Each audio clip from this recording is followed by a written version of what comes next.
This episode is brought to you by my friend Rebecca Walser, a financial expert who can help you protect your wealth. Book your free call with her team by going to friendofdinesh.com. That's friendofdinesh.com. Coming up, I'll explain the implications of an American debt default.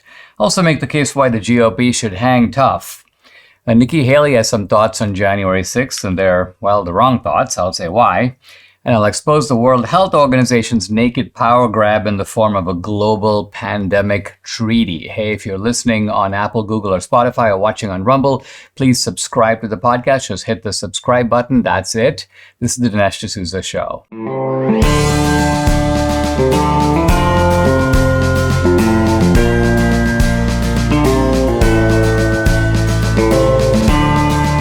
America needs this voice. The times are crazy. In a time of confusion, division, and lies, we need a brave voice of reason, understanding, and truth. This is the Dinesh D'Souza Podcast. So the United States is now in a situation where the country is facing a default on its debt. And the Biden administration is pushing Congress, and specifically the Republicans in the House, to raise the debt ceiling. Now, raising the debt ceiling isn't a down payment on the debt. It's not a solution to the debt problem. It is authorizing the Federal Reserve, and it's authorizing the executive branch of government to borrow more. Now, the Biden regime is big spending. They wasted a huge amount of money in the aftermath of COVID. They act with reckless fiscal disregard. This is kind of like a family that just spends and spends. They don't care what they make. They are going further and further into debt. And now they want a permission slip to be able to spend and spend even more.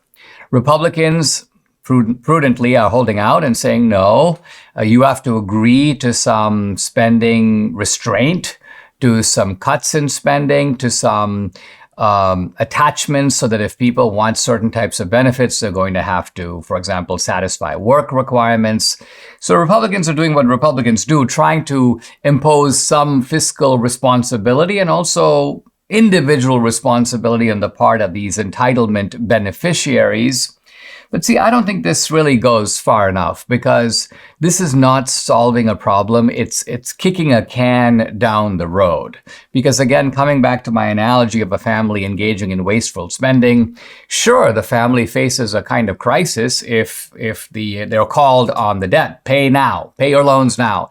And if you can't pay your loans, it's going to be bad for you. You're going to have to pay higher interest rates. We're going to repossess your house. We're going to take away your car. And the family goes, well, what we really need in this situation is a chance to borrow more. No, what you really need in the situation is an immediate tightening of the belt.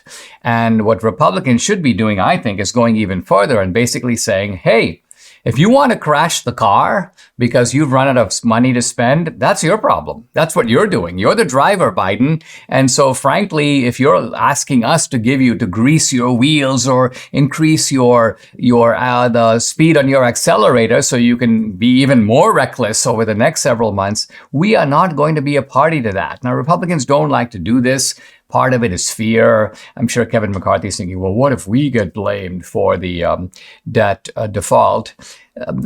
Republicans should not worry about this at all for the simple reason that the American public, as it turns out, and there have been a whole bunch of surveys on this, as an article I have in front of me from NBC News, they're very worried that the American public is not freaked out. The title of the article is, As Debt Default Looms, America Yawns. Well, America's right to yawn. Why? Because what NBC wants is they want people to be like calling their congressmen, and saying, hey, listen, you better vote because we don't want to have a default. We don't want interest rates to go up. The American public rightly sees that, look, this is a partisan fight. And not only this, there has been a lot of reckless and irresponsible behavior. I mean, the government has huge numbers of federal buildings that are virtually empty, and they keep them open. They heat them, they cool them, they have staff managing them. This is how federal money is spent. It's spent irresponsibly for the simple reason that the people spending it, it's not their money. There's an old saying that goes back to, I think it might be Milton Friedman, but maybe I'm wrong about that. Nobody ever washed a rental car. Think about it. Have you ever rented a car and washed it at home or even taken it to a car wash for $15? No, you haven't. And why? Because it's not your car. So you don't really care. You're just happy to turn it right back in. I've driven the car. I've gotten what I wanted out of it. So this is how congressmen are. The money that they see in the treasury, it's not their money. They don't really care. And so they're happy to sort of use that money to buy votes for themselves or just claim credit. I'm going to, build a new bridge so I can get a monument to myself and the bridge is going to be named after me. This is the operational approach of, by the way, politicians from both parties. So my view of the whole situation is that in this case, the Republicans are right to try to impose some fiscal restraint, but the American public is even more right in basically saying, who cares? If the government acts irresponsibly, at some point you have to pay the price for that. It could be now, it could be later. I don't think that just raising debt ceilings on and on and on. And now some of the Democrats are like, well, this was Trump's spending. Well, maybe some of it was Trump's spending, but a lot of it is Biden spending. There was no reason for the United States to do the policies we did around COVID. Other countries didn't do that. Scandinavian countries put a bunch of doctors on TV. They go, this is the problem. We have a virus. We recommend you social distance, but we're not going to force you. We have a vaccine. You can take it if you want. Here are the advantages. Here are the disadvantages. Here's what it will do. Here's what it won't do. And as a result, the Scandinavian countries are thriving economically. We, on the other hand, made stupid decisions, and now we're paying the price for it. Eating a lot better now. We've lost weight, but foods we can't seem to eat enough of, and it's a requirement, are veggies and fiber. Now, there's no better way to get all your fruits and veggies plus fiber than with Balance of Nature. Balance of Nature Fiber and Spice right here. It's a proprietary blend of 12 spices for digestive health. The intense flavors and deep colors of spices are the most condensed whole food source of phytonutrition available. It's recommended to be paired with their star product right here, fruits and veggies in a capsule. So easy. Select the whole health system for the best price. Start your journey to better health right now. Take advantage of Balance of Nature's great offer, $25 off plus free fiber and spice with your first preferred order of fruits and veggies when you use discount code AMERICA. The offer can end at any time, so act now. Call 800-246-8751. That's 800-246-8751. Or go to balanceofnature.com. Use discount code AMERICA. Nikki Haley is in Iowa on the campaign trail. She is the only other Republican who has declared for president and that was running for the Republican nomination. Now, I don't know, I guess Vivek Ramaswamy has also announced, I don't know if it's official that he's running, but he is running. And of course, there are other people who have exploratory committees. Now, Nikki Haley, I like, and she's a fellow Asian Indian. She was a successful governor of South Carolina. She was a good UN ambassador. Some people say, well, Nikki Haley's a rhino. I don't think she's a rhino. She's actually conservative. Now, it's true that she likes to have a sort of establishment conservatism. In other words, she got a little bit freaked out when there was all these attacks on the Confederate flag. And she's like, well, we won't have the Confederate flag in any public building in South Carolina and so on. And now she's running for president. She's in Iowa, and she says some interesting remarks about January 6th. It's not that I disagree with the remarks. I just think that the remarks reflect a kind of cluelessness of the underlying context. So she called January 6th a terrible day. Now, it was a terrible day in the sense that I think it is regrettable that you had a large number of people going into the Capitol at the time when this election process was being adjudicated. Now, you might expect me to say that's because a very solemn act was going on. The left's view, of course, is that this was a disruption of an official proceeding. I actually think it was a disruption of a different sort. There were prominent Republicans, Ted Cruz among them, but also many others, who were going to challenge the results of the election in several states and call for the states to sort of take another look at the processes that had led to these results. And that process was stopped by the incursion into the Capitol. That suddenly all of that fell by the wayside. Suddenly it was like, okay, let's just go ahead and certify the election. Let's just kind of move on. This is all terrible. And so it was a terrible day in this sense that it prevented Republican challenges that may have gone nowhere, but on the other hand, they might have yielded some fruit. Now, continuing with Nikki Haley, she says that those people who broke the law on January 6th, quote, should pay the price. And once again, I'm like, yeah, but what price? Isn't the issue the equal application of law? Isn't law only meaningful to the extent that it's evenly applied? Of course, people who break the law should pay the price. Well, flashing back to 2012, I broke the law in exceeding the campaign finance law. I was from the beginning willing to acknowledge that and pay the price. And what's the price? Well, gee, I should get the same penalty as anybody else who did the same thing. And so similarly here, the issue with January 6th is not whether lawbreakers should pay the price. I think even people who committed misdemeanors should get a misdemeanor and get the penalty commensurate with a misdemeanor, which is typically a warning, sometimes a short probation. In extreme cases where the misdemeanor is quite serious, but nevertheless not a felony, there is a brief incarceration. Okay, I'm going to lock you up overnight. I'm going to lock you up for 48 hours. But this idea of taking people who are nonviolent, confining them pre-trial before they're even convicted, put in solitary confinement for months. There are people who are incarcerated for years. I mean, doesn't Nikki Haley even know this is what's going on? So to say this nonsense without the context, I think reveals either a certain type of blindness, either a blindness to the facts of the situation, or a little bit of a moral blindness. I'm quoting her now. It was not a beautiful day. It was a terrible day. And we don't ever want that to happen again. Okay, whoop-de-doo, blah, I agree. And she's in Ankeny, Iowa. And she said, I don't know enough about each individual. But that's my rule. If you break the law, you pay the price. So I think that's the way we need to look at it. Well, frankly, that's an obtuse way to look at it. I mean, imagine a bunch of guys who have been speeding on the highway. The speed limit is 75. They're going, let's just say 85. And some of them were going 90. And then they're arrested, and there's a nationwide manhunt for people who have not yet been arrested to make sure you get every single one of them. And it turns out that instead of getting a fine, or instead of getting, hey, you got to go to, classes to learn better driving, they're given 1 to 5 years in prison. We'd be like, wait a minute, nobody else gets that. This is absurd. This is utterly disproportionate to what they did.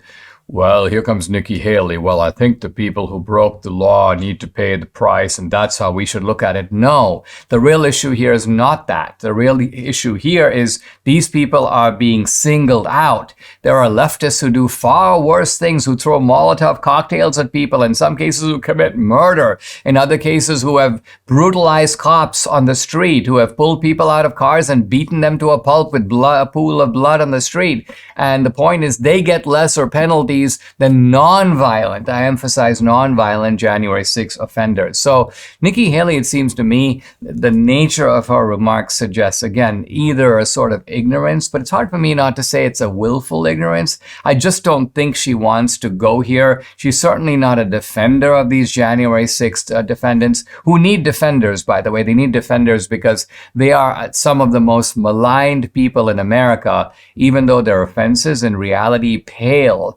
compared to the offenses of the left. I think when it comes to towels, nothing compares to MyPillow towels. Mike Lindell has really hit a home run with his towels. Imagine having towels that actually dry you, actually work. MyPillow towels are soft to the touch without the lotiony feel. They have proprietary technology, which makes them highly absorbent. Other towels feel good, but they don't really absorb. MyPillow towels are available in multiple sizes and styles. They're made with 100% USA cotton, machine washable and durable, 10-year warranty, 60-day money-back guarantee. And hey, Mike is running a flash sale on the MyTowel 6-piece set for $25 with promo code Dinesh. These towels are regularly $99.98, so it's an amazing offer. It includes 2 bath towels, 2 hand towels, and 2 washcloths, so take advantage. Call 800-876-0227. That number again, 800-876-0227, or go to mypillow.com. Don't forget to use the promo code DINESH Dinesh. In times of emergencies, we look to the government to try to respond quickly, decisively, mobilize the whole society to deal with the emergency. And two emergencies come to mind immediately. The first, of course, is war, some kind of national security emergency. And the other is pandemics, a spread of a disease. It's spreading like wildfire. You have to act quickly. Now, the problem with giving government emergency powers, and we've seen this repeatedly. Historically, if we go back to World War I, there was a national emergency, and the government went way beyond its normal scope and imposed absurdly restrictive conditions that seemed to have very little to do with the conduct of the war itself. Even in World War II, when you look at the level of restrictions within the United States, some of them, of course, reasonable, but others not reasonable. One could even put in this context the internment of the Japanese Americans in World War II. I realize it's a debate, but that's the point. It's not obvious that people who are citizens of the U.S. from another country were fighting with. Think about it. In World War II, we were also fighting with Italy. Do we round up all the Italian Americans in the United States and lock them up? No, this was FDR's decision, and I think looking back on it, it's certainly debatable. Now, the pandemic resulted in all kinds of restrictions, not only here, but around the world. And the World Health Organization, which is not so much a governmental as a transnational and intergovernmental body, now wants to have what they call a global pandemic preparedness treaty. Well, this is a naked power grab by the WHO. Why? Because the WHO is basically saying, well, listen, the problem with these pandemics is that they cross national borders. And since they cross national borders, you need an international organization like, well, of course, us, to have all this power. And the power is to coordinate the global response of different countries. So they want the countries to agree to a kind of international treaty, deputizing the WHO to be able to, decide what's an epidemic. Right there, you've got to sort of hit the pause button, because there could be things that, there's a Ebola crisis in Africa. Does that make it a global pandemic? Well, the WHO gets to say. And the WHO then gets to decide what are the strategies that these countries should pursue. Now, right away, you see not only this centralized sort of dictatorial organization, but the organization itself has shown that it's worse than useless. Let's turn to COVID. Has the WHO figured out how we got COVID, how it started, where it came from? No.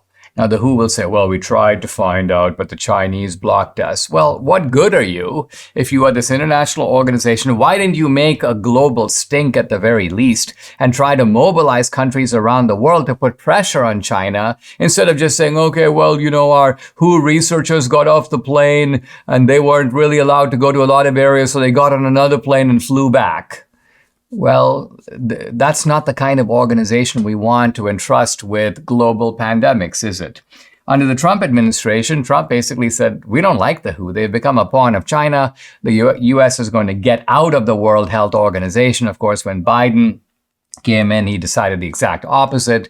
Let's put the United States back in the World Health Organization. And my guess is that the Biden people are going to try to strengthen the power of the World Health Organization, and they'll be sympathetic to this idea of a global pandemic preparedness treaty. But a group of Republicans in the House and also in the Senate, as well as a bunch of conservative independent organizations.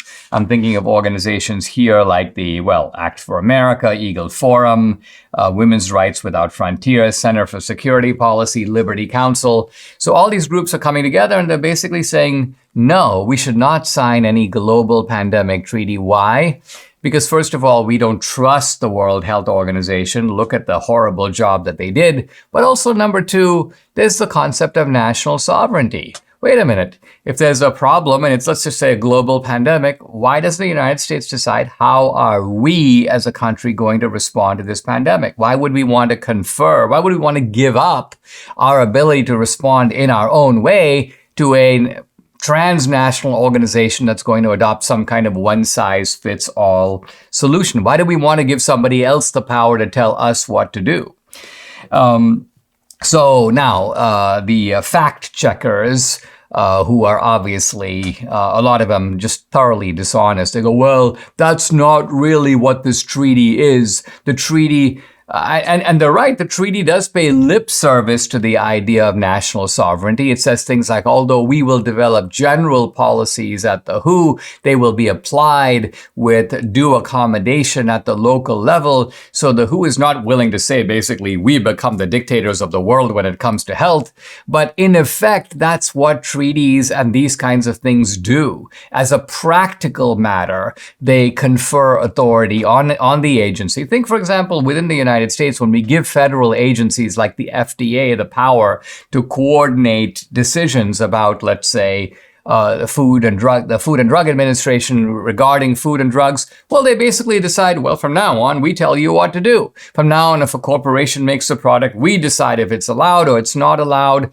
And so although the original idea might have been that we will coordinate with local health agencies, we will make these decisions cooperatively and together, you retain a good deal of discretion. As a practical matter, all of that disappears when push comes to shove. And there's also the issue of when you have a kind of emergency atmosphere, by and large, who goes, this is the way it's got to be, because after all, we're dealing with a global pandemic. And I think it's wise that these Republicans and conservative organizations are now saying, not so fast.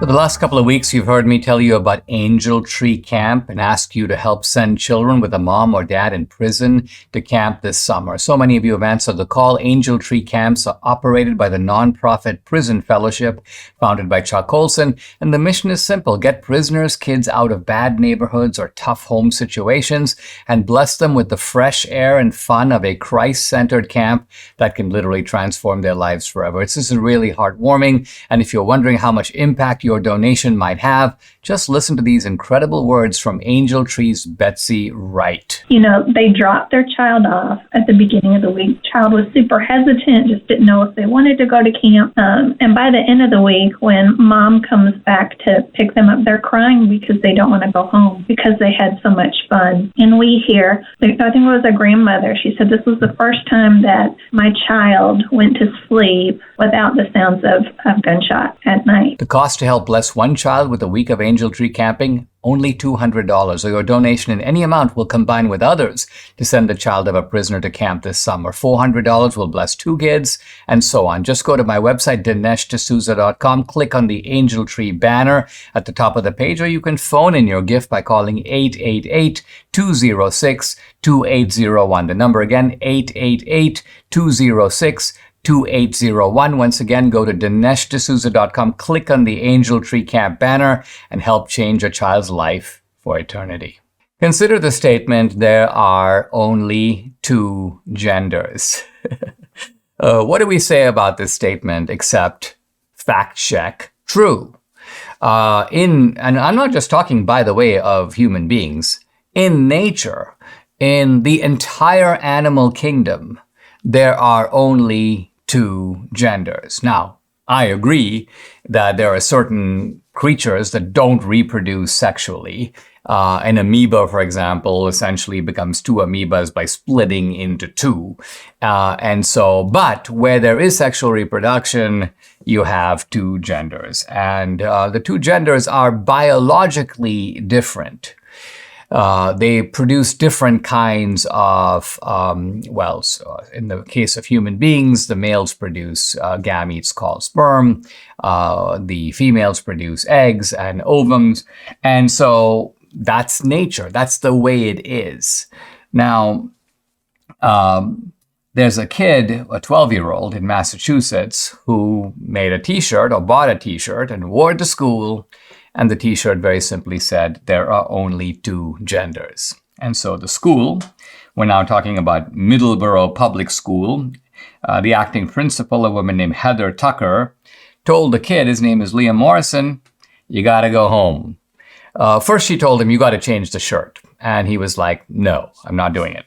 So the next day, Morrison comes back to school, the kid, and he has a new shirt on called There Are Censored Genders. So he now is in a sense, exposing or ridiculing the school's policy that somehow tells him that he can't wear a T-shirt with a message on it. Now, the school basically told him, off you go back home again. And so the kid has gotten some help from the Alliance Defending Freedom, a conservative religious freedom organization, and they have filed a lawsuit against the public schools in the name of the First Amendment, but also the 14th Amendment, which has to do with equal protection and as well as due process of the law. And the school, as it turns out, allows kids to wear different types of shirts. You can wear a shirt that says Adidas. You can wear a shirt that says all kinds of slogans, reflects your beliefs. And as it turns out, you can wear a shirt that says LGBTQ. You can presumably wear a shirt that goes, I am queer. You can wear shirts that promote the trans agenda. But evidently, you can't wear a shirt that says there are only two genders. Now, why is that? What is the reason for allowing one type of shirt but not the other type of shirt? Well, the school basically says the reason is that we have a policy against hate speech. And the policy against hate speech is a policy that, I'm going to quote from it, it prohibits clothing with messages that, quote, state, imply, or depict hate speech or imagery that target groups based on race, gender, ethnicity, sexual orientation, gender identity, religious affiliation, or any other.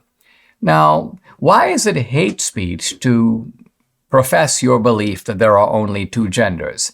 I don't see any hate in the remark. In fact, it is a statement of biological fact. People sometimes say, follow the science. It's a statement that follows the science, and yet it's a statement that is somehow disallowed. And so in the lawsuit, what the Alliance Defending Freedom points out is they go, listen, there's nothing hateful about this, and not to mention the fact that there is a debate that's going on in society and in the country. We see it, for example, in legislation in various states about how many genders are there. So the lawsuit doesn't even take the position that there are two genders. It takes the position that there is a debate on this subject. And the school, far from permitting this legitimate debate, letting people take different sides of it, has already chosen a side. The school is basically saying, no, there are multiple genders. And any kid that wears a shirt that takes a different position, or any kid that expresses an opinion that takes a different position, is being hateful and can somehow be suppressed to the point where go home. We'll send you home the next day and the next day and the next day. So in effect, you become suspended from school until you succumb. And the kid is not willing to succumb. I mean, this is the interesting thing about this 12-year-old, is that he's a pretty tough kid. And I saw a statement by him by going, essentially, this is my point of view. I shouldn't be forced. And so I'm going to keep doing it. So the point being, schools can basically say, I think that, you can't wear messages on your shirt. And this is why some schools have uniforms and so on. But if you're going to let kids be kids and you're going to let them be yourself, express your point of view, this kid is like, I'm being myself. I'm expressing my point of view.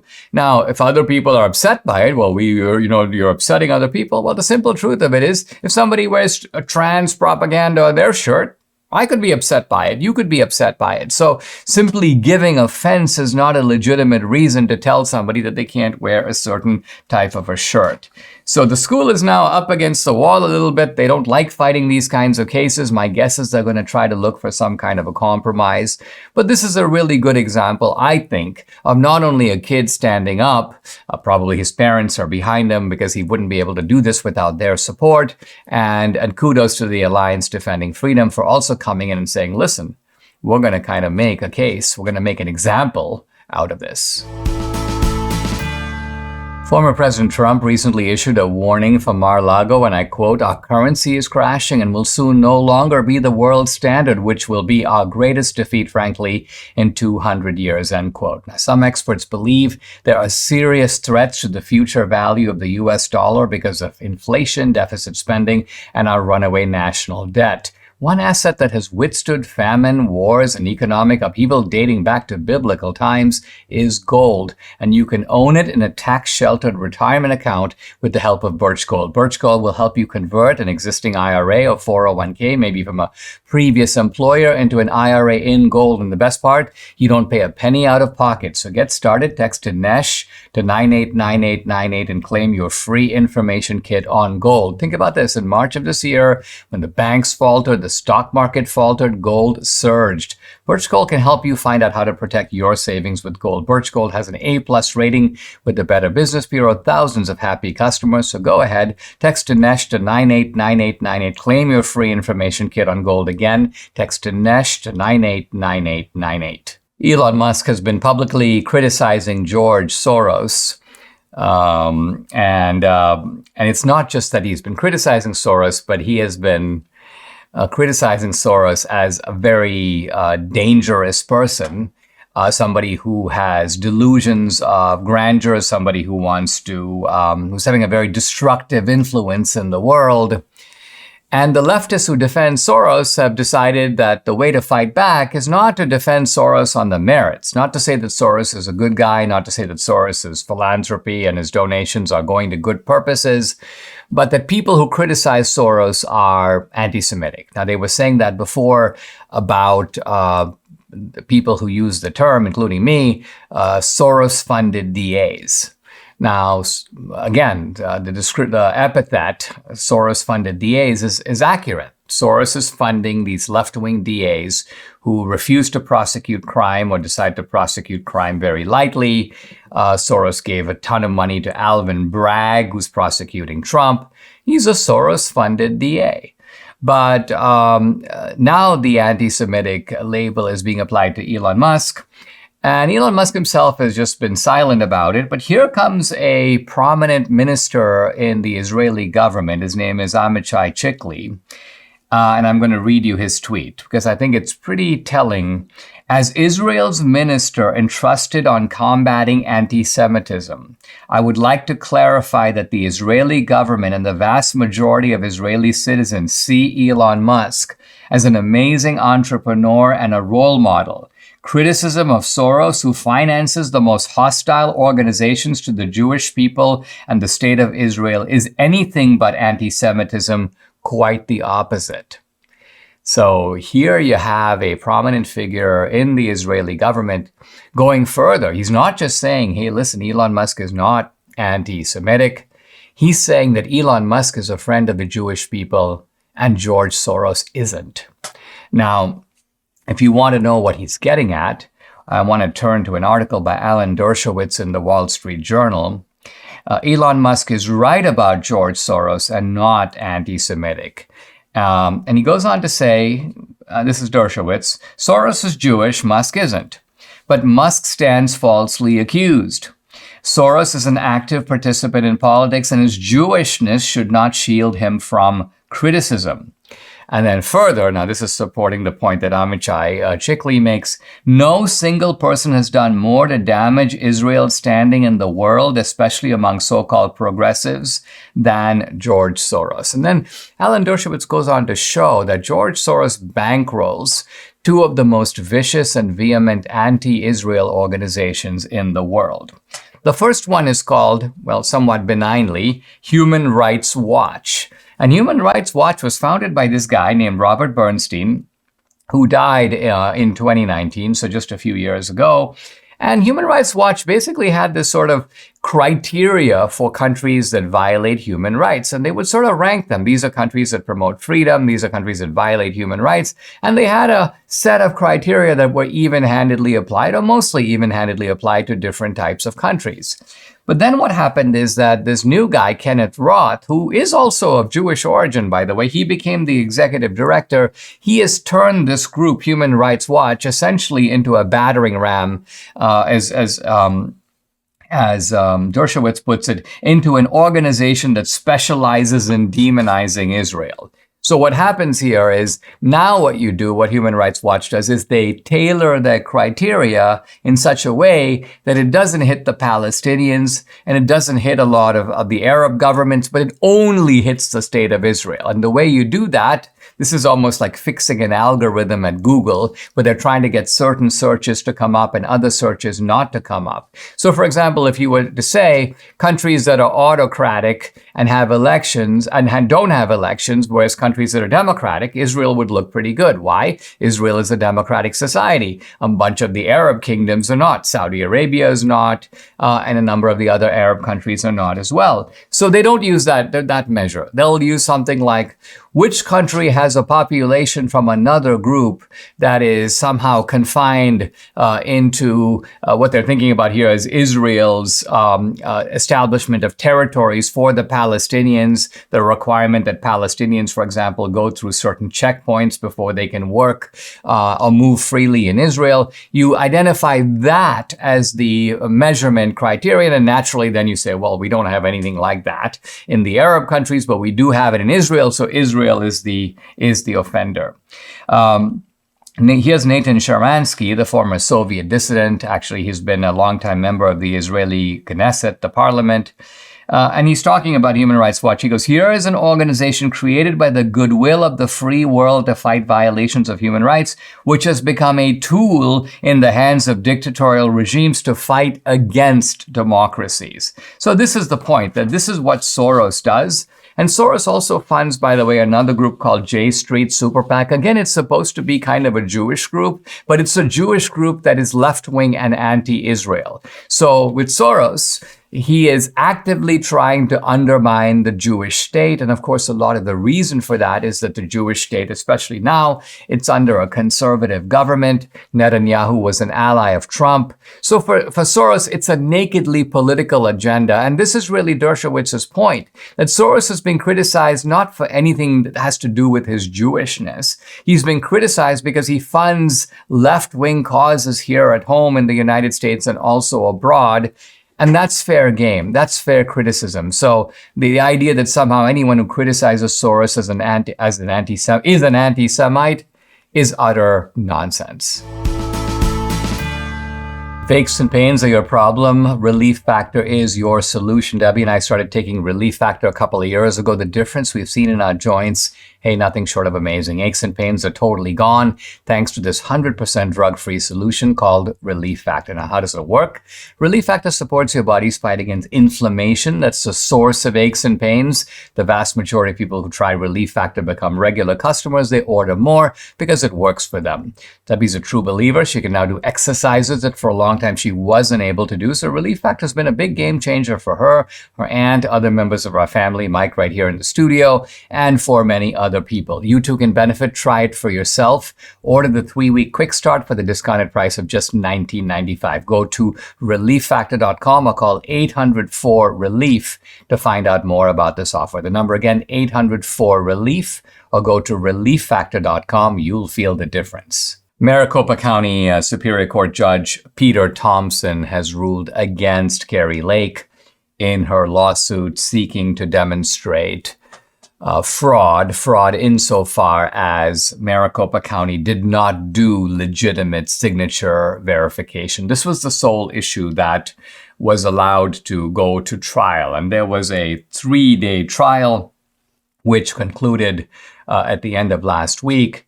And now the decision has come down. Now, if you followed the trial, it was pretty obvious that the judge wanted to rule this way and was biased against Lake. And I say this because a lot of times when we think of judges, we think here's a judge, and this isn't any kind of trial, a civil matter, a criminal trial, a constitutional matter. And we think these judges are kind of coming to the case and they have no opinion of the matter. They're going to listen to this is true of the Supreme Court. They're going to listen to both sides. They're going to evaluate the case on the merits.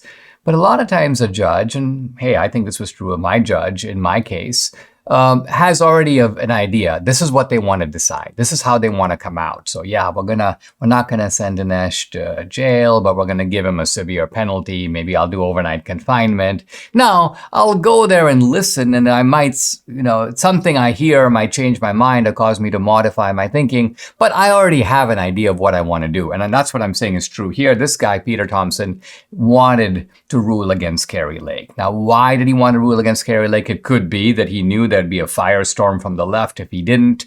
Imagine if he were to say, Carrie Lake has proved her case. The blame would then all shift onto him, and there would be probably an effort to try to recall him or defeat him the next time he comes up for election, and so on. So I think the guy, like a lot of judges, wanted to play it safe, wanted to say there's nothing to see here. But see, the problem for him is that a lot was shown in the trial. There were videos of people doing signature verification where they were verifying signatures, essentially devoting like a quarter of a second. There was a video of the signatures just being scrolled, almost like you're looking through a phone book. Verify, verify, verify, verify. It was ridiculous. The idea that you're taking a signature that's coming out of an envelope and then comparing it to a signature on a record, looking to see that it's the same person who signed it. Think about it. When someone sends an absentee ballot, they're not there. They're not showing their ID. The only thing that authenticates the vote is the comparison of the signature. Maricopa County clearly didn't do it, and they clearly didn't do it for a lot of signatures. In fact, Carrie Lake's attorney, Kurt Olson, as he was summarizing the case, he goes, 11 of the signature verification workers approved 170,000 signatures at a rate of less than 0 and 2.99 seconds. So less than 3 seconds to compare a signature, and they gave it a 99.97 approval rating. So essentially no meaningful signature verification. And then when you look at the judge's decision, you see that the judge's view appears to be, it doesn't matter. In other words, as long as there was, quote, signature verification, whether it was done well or whether it was done badly, whether they devoted 1 minute per signature or half a minute or 1 second or no time at all, he acts as if this is a purely procedural matter. The county gets to decide what it means by signature verification. The signature verifier can do a valid verification or can basically decide, I'm just going to sort of pretend as if all the signatures are good. Here you go. It's all done. The judge applied no standard whatsoever. Now, it could be that Arizona law doesn't require you to impose any standard. It's hard for me to believe that we would have election rules in a state like Arizona that don't call for meaningful signature verification, because if you don't do meaningful signature verification, you're not doing signature verification. If you ask bank tellers, for example, and to some degree this may be the case today in some banks where you're not really comparing signatures at all. In that case, that can't be the way that you verify the authenticity of a check. There's got to be some other way. Maybe you do it electronically. Maybe there are other ways to determine the identity of the person who wrote that check. But with voting, there are no other ways. This is the only way. It's not, in fact, even a perfect way, because the simple truth of it is people can copy other people's signatures. Someone can, for example, in a nursing home, take other people's signatures and trace over them so you get a pretty good signature on the ballot, and you fill out the ballot and send it in. The signature verification isn't going to catch that because all they're going to do is measure the trace signature against the signature on file. But nevertheless, this is one of the really important checks and balances of our election process. Now, what's going to happen now? Well, Carrie Lake is going to appeal. And she's going to appeal to a Supreme Court in Arizona that is more sympathetic than Judge Peter Thompson. Let's remember that this is the Supreme Court that sent the case that overruled. Peter Thompson had dismissed the case before. There's nothing here. And the Supreme Court goes, no, there actually is something here. You got to have a trial to see if the signature verification was in fact done. And now the judge goes, well, yeah, it was done. And we'll see if the Supreme Court is okay with that and goes, yeah, we had the trial. There's nothing more we can do. That's one possibility. The other possibility, the Supreme Court goes, no, this is not what we mean by meaningful signature verification checking. And then the Supreme Court will have to decide what kind of remedy is appropriate under the circumstances for Carrie Lake. Guys, I'd like to invite you to check out my Locals channel. I post a lot of exclusive content there, including content that is censored on other social media platforms. On Locals, you get Dinesh Unchained, Dinesh Uncensored. And hey, you can also interact directly with me. I do a weekly Q&A every Tuesday, and no topic is off limits. I've also uploaded some very cool films to Locals, both documentaries and feature films, both my films and also films by other independent producers. 2,000 Mules is up there, and I'll have a new film out this year. You'll be getting the inside scoop on that also on Locals. And hey, if you're an annual subscriber, you're able to stream and watch all these films for free. So check out my channel, dinesh.locals.com. I'd love to have you along for this great ride. Again, dinesh.locals.com. I'm continuing my discussion of the chapter in What's So Great About Christianity. It's called The Ghost in the Machine, Why Man is More Than Matter. And I'm offering a fairly detailed refutation of the idea called materialism. Again, not materialism, which means going out to the mall and buying a bunch of stuff, but materialism referring to the idea that man is made up of only matter, that there is no such thing as the soul, that there are no immaterial substances except as a kind of extension of the material. Now, I think that the strongest argument against materialism is the argument from free will. So let me illustrate. Here I am sitting at a desk, and I've got a glass of water next to me. Now I can reach over to that glass and drink the water, or I can tip the glass over, or I can just leave it alone. I have choice. It's up to me what I do. So now, the point being this, that I'm free to choose. And this freedom describes a lot of things that we do in the world. Now, it doesn't describe all the things, because there are things that go on even inside of us which we're not free. I'm not free to stop breathing while I'm asleep. I'm not free to control the passage of food through my intestines. But hey, I am free to pick up a glass of water and drink it if I want. Now, obviously, once I pick up the glass will follow a trajectory determined by the laws of physics. If I drop the glass or let my hand go, the glass will fall to the ground, again, drawn by the law of gravity.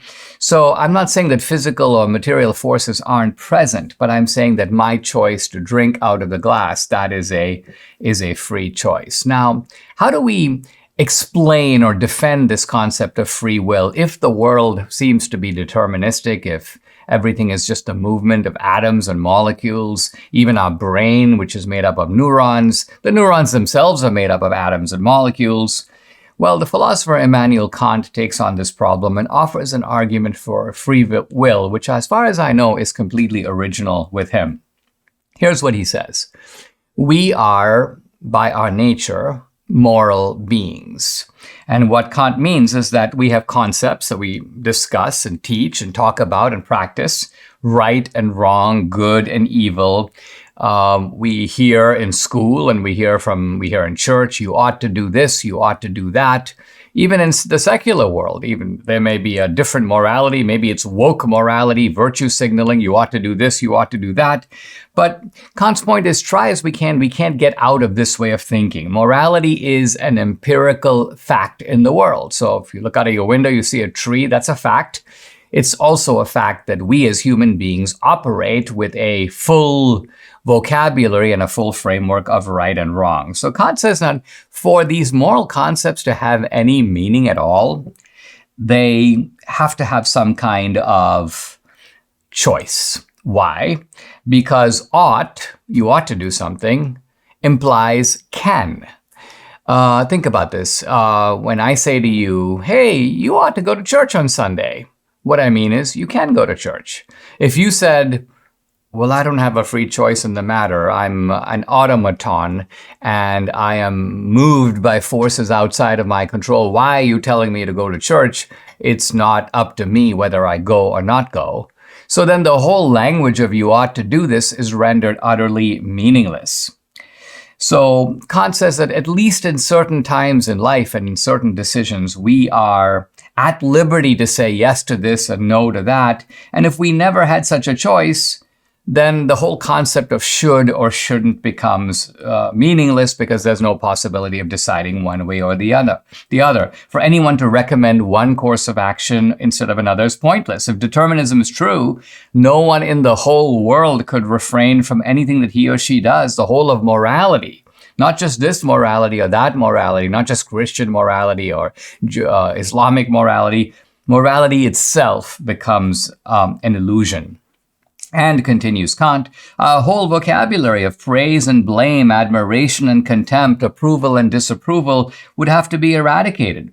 Let's just say if someone murdered his neighbor or even exterminated a whole population, we can't then punish that guy. We can't even criticize him. Why? Because after all, that guy is simply acting in the manner of a computer program that may have malfunctioned or a stone involuntarily running down a hill. But Kant says this way of looking at things, or this way of looking at human beings and looking at human thinking, is not only unacceptable, it's impossible, it's absurd. People who operate outside the sphere of morality altogether, we consider to be psychopaths. And rather than assign them to teach philosophy or morality, we put them in straitjackets. So we are by our nature moral. And therefore, says Kant, it follows from this that we are free, at least to a certain degree, to choose between alternative courses of action, because this is the only way that we can think and act morally in the world. Subscribe to the Dinesh D'Souza podcast on Apple, Google, and Spotify, or watch on Rumble, YouTube, and SalemNow.com.